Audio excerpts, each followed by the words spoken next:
Hi guys, this is another video after completing your profiles. So here the next one we goes to institute rules. What the basic which has been settled before uh, by default. You can import the institute rules by clicking on this button, and it will import the institute rules. By default, you can edit them, you can view them. These are the institute rules. You can edit them as per your own rules and regulations,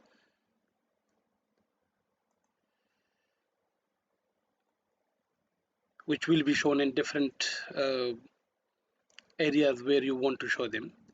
And you can add institute rules furthermore if you want. These are the main headings, the categories, and you can follow the procedure accordingly. Session settings.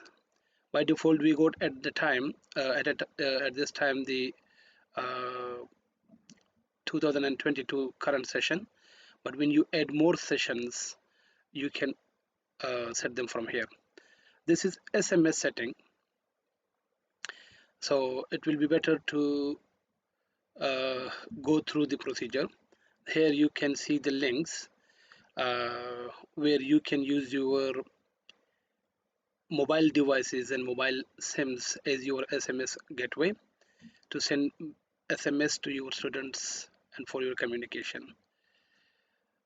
Here you can register in the SMS admin panel. If you click on this, it will take you to this screen and you can register from here.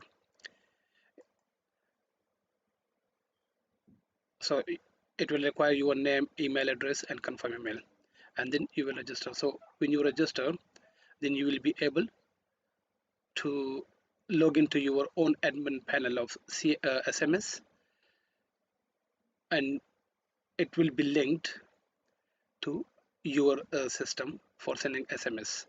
If you come back here this is the APK. Copy this link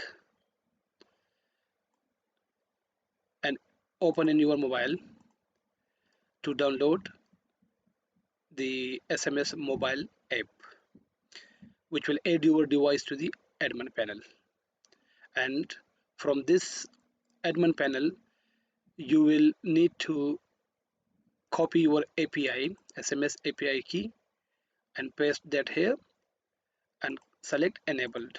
So it will connect to your mobile SIMs. So you can add as many devices you want, as many SIMs do you want to send your SMS from the SIMs. All the messages will be divided on all of your SIMs connected to the admin panel. The next one is email configuration. So email setting. Here you can set up your email settings, and the email, whatever communication you are making through emails, will be using this path. You can put all of your personal email information here in the screen. The other structure after this will be showing in the next videos. The video need to be very short. Thank you very much. Thanks a lot.